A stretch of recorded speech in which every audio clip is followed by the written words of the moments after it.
तो दोस्तों आज के इस वीडियो में हम आपके लिए लेकर आए हैं नेहरू खानदान का इतिहास। हमारे देश में कई राजवंश हुए हैं जिनका अपना अपना इतिहास है। उनके बारे में इतिहास में पढ़ने को भी मिल जाता है, पर हमारे देश में एक ऐसा खानदान हुआ है जिसके इतिहास और वर्तमान को समझना लोगों के लिए कभी भी आसान नहीं रहा, जिसे देखने में लगता है कि ये घराना बहुत ही धर्मनिरपेक्ष है, पर ये लोग सत्ता के इतने भूखे हैं जिसके लिए ये गिरगिट की तरह अपना नाम और रंग बदलते हैं। आप लोग समझ ही गए होंगे कि हम किसकी बात कर रहे हैं। जी हाँ दोस्तों, हम बात कर रहे हैं नेहरू खानदान की, जिन्होंने सालों तक जनता को बेवकूफ बनाकर रखा। आज आपको दिखाते हैं नेहरू खानदान के इतिहास से जुड़ी बेहतरीन जानकारी जो शायद आपको ना पता हो। क्या आप जानते हैं कि नेहरू खानदान गयासुद्दीन गाजी की तरफ से निकला हुआ खानदान है? जी हाँ दोस्तों, ऐसा पता चला है कि गंगाधर असल में एक सुन्नी मुसलमान थे। उनका असली नाम था गयासुद्दीन गाजी। अब आप सोच रहे होंगे ये गंगाधर कौन है? तो दोस्तों हम बात कर रहे हैं नेहरू खानदान के जन्मदाता की, जिनका नाम है गंगाधर नेहरू। लेकिन क्या उनका असली नाम है ये? आइए जानते हैं हमारे इस वीडियो में। नेहरू गांधी खानदान की शुरुआत होती है गंगाधर नेहरू यानी कि मोतीलाल नेहरू के पिता से। नेहरू उपनाम उन्हें बाद में मोतीलाल जी ने खुद लगाया। इसका शाब्दिक अर्थ था नहर वाले, नहीं तो उनका असली नाम होना चाहिए था मोतीलाल धर। लेकिन जैसा कि इस खानदान को नाम बदलने की आदत थी, उसी के मुताबिक इनका नाम बदला गया। रॉबर्ट हार्डी एंड्रयूज की किताब a lamp for India the story of Madame Pandit में उस तथा कथित गंगाधर का चित्र छपा है, जिसके अनुसार ये पंडित थे और इनका असली नाम था गयासुद्दीन गाजी। दरअसल नेहरू ने खुद की आत्मकथा में एक जगह लिखा कि उनके दादा यानी कि मोतीलाल के पिता गंगाधर थे। ठीक वैसे ही जवाहर की बहन कृष्णा हठी सिंह ने लिखा कि उनके दादाजी मुगल सल्तनत के नगर में कोतवाल थे। इतिहासकारों ने जब खोजा तो पाया कि बहादुर शाह जफर के समय में कोई भी हिंदू इतने महत्वपूर्ण ओहदे पर नहीं था, और खोजबीन पर पता चला कि उस वक्त दो नायाब कोतवाल हिंदू थे। उनका नाम था भाऊ सिंह और काशीनाथ, जो लाहौरी गेट दिल्ली में तैनात थे। लेकिन गंगाधर नाम का कोई व्यक्ति रिकॉर्ड में नहीं मिला, क्योंकि गंगाधर नाम बाद में अंग्रेजों के कहर के डर से उन्होंने बदला था। असली नाम था गयासुद्दीन गाजी। जब अंग्रेजों ने दिल्ली को लगभग जीत लिया था, तब मुगलों और मुसलमानों के दोबारा विद्रोह के डर से उन्होंने दिल्ली के सारे हिंदुओं और मुसलमानों को शहर से बाहर करके तंबू में ठहरा दिया। अंग्रेज वो गलती नहीं दोहराना चाहते थे जो हिंदू राजाओं ने मुसलमान आक्रांताओं को जीवित छोड़कर की। इसीलिए उन्होंने चुन चुनकर मुसलमानों को मारना शुरू कर दिया। लेकिन कुछ मुसलमान दिल्ली से भागकर आसपास के इलाकों में चले गए। उसी समय ये परिवार भी आगरा की तरफ चला गया। नेहरू ने अपनी आत्मकथा में लिखा कि आगरा जाते समय उनके दादा गंगाधर ने अंग्रेजों की रोक टोक पर जवाब दिया था, लेकिन तब उन्होंने कहा कि वो मुसलमान नहीं हैं, बल्कि कश्मीरी पंडित हैं। अंग्रेजों ने उन्हें आगरा जाने दिया। बाकी इतिहास में सब है। ये धर उपनाम कश्मीरी पंडितों में आमतौर पर पाया जाता है। इसी का अपभ्रंश होते होते डर या दार हो गया, जो कश्मीर के अविभाजित हिस्से में आमतौर पर पाया जाता है। मोतीलाल ने नेहरू नाम चुना ताकि पूरी तरह से हिंदू लगे। इतने पीछे से शुरुआत करने का मकसद सिर्फ यही है, हमें पता चले कि खानदानी लोग क्या होते हैं। कहा जाता है कि आदमी और घोड़े को उसकी नस्ल से पहचाना जाना चाहिए। प्रत्येक व्यक्ति को घोड़ा अपनी नस्लीय विशेषताओं के हिसाब से व्यवहार करता है।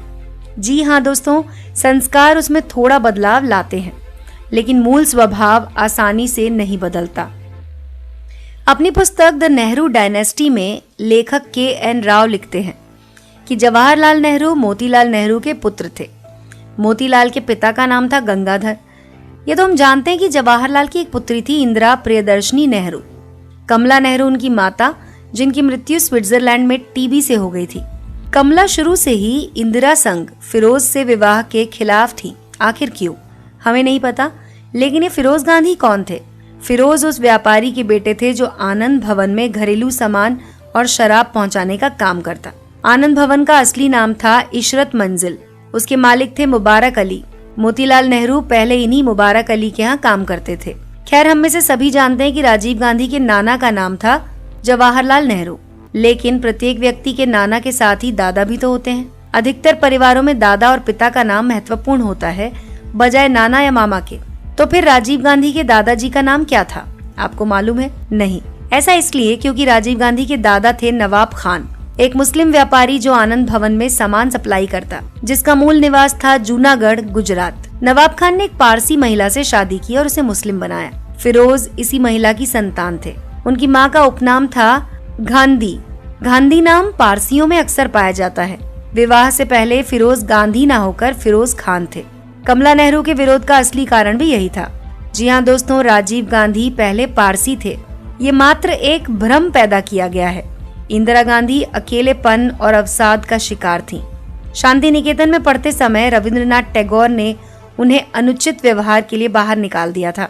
अब आप खुद ही सोचिए, एक लड़की जो सिर्फ 15-16 साल की है, जिसके पिता राजनीति में पूरी तरह व्यस्त हैं और माँ मृत्यु शैया पर पड़ी है, थोड़ी सी सहानुभूति मात्र से क्यों ना पिघलेगी और दूसरी तरफ आकर्षित क्यों ना होगी। इसी बात का फायदा फिरोज खान ने उठाया और इंदिरा को बहला फुसलाकर उसका धर्म परिवर्तन करवाकर लंदन की एक मस्जिद में उससे शादी कर ली। नाम बदल दिया गया मैमूना बेगम। जब नेहरू को पता चला तो वो बहुत लाल पीले हुए, लेकिन अब क्या किया जा सकता था। जब ये खबर मोहनदास करमचंद गांधी को मिली तो उन्होंने नेहरू को बुलाकर समझाया। राजनीतिक छवि की खातिर फिरोज को मनाया गया कि वो अपना नाम गांधी रख ले। ये एक आसान काम था कि धर्म बदलने के बजाय सिर्फ नाम बदला जाए, तो फिरोज खान बन गए फिरोज गांधी। तो दोस्तों, सत्य का जप करने वाले और सत्य के साथ प्रयोग लिखने वाले गांधी ने इस बात का उल्लेख आज तक कभी नहीं किया और फिर भी वो महात्मा कहलाए। खैर, फिरोज और इंदिरा को भारत बुलाकर जनता के सामने दिखावे के लिए एक बार फिर से शादी कराई गई, ताकि उनके खानदान की ऊंची नाक का भ्रम बना रहे।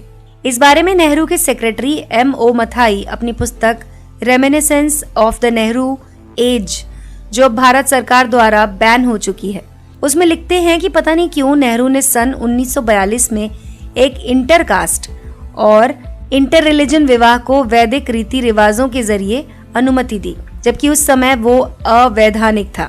कानूनी रूप से उसे सिविल मैरिज होना चाहिए था। ये तो एक तथ्य है कि राजीव गांधी के जन्म के कुछ समय बाद ही इंदिरा और फिरोज अलग हो गए। तलाक नहीं हुआ था। फिरोज गांधी अक्सर नेहरू परिवार को पैसे मांगते और परेशान करते। नेहरू की राजनीतिक गतिविधियों में हस्तक्षेप भी करने लगे। तंग आकर नेहरू ने फिरोज का 3 मूर्ति भवन में आना जाना बंद करवा दिया। मथाई ने यह भी लिखा है कि फिरोज की मृत्यु से नेहरू और इंदिरा को बड़ी राहत मिली।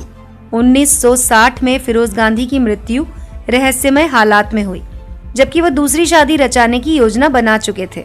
कुछ सूत्र तो ये भी कहते हैं कि श्रीमती इंदिरा गांधी का दूसरा बेटा यानी कि संजय गांधी फिरोज की संतान नहीं था। संजय गांधी एक मुस्लिम मोहम्मद यूनुस का बेटा था। संजय गांधी का असली नाम दरअसल संजीव गांधी था, अपने बड़े भाई राजीव गांधी से मिलता जुलता। लेकिन संजय नाम की नौबत इस तरह आई क्योंकि उसे लंदन पुलिस ने इंग्लैंड में कार चोरी के आरोप में पकड़ लिया था और पासपोर्ट जब्त कर लिया था। ब्रिटेन में तत्कालीन भारतीय उच्चायुक्त कृष्ण मेनन ने तब संजीव गांधी का नाम बदलकर नया पासपोर्ट संजय गांधी के नाम पे बनवाया। इन्हीं कृष्ण मेनन साहब को भ्रष्टाचार के मामले में नेहरू और इंदिरा ने बचाया था। तो दोस्तों, ये तो था नेहरू गांधी परिवार का इतिहास, लेकिन सिर्फ आधा। बाकी का आधा हम आपको दिखाएंगे अपने अगले वीडियो में। तो तब तक के लिए जुड़े रहिए हमारे चैनल के साथ।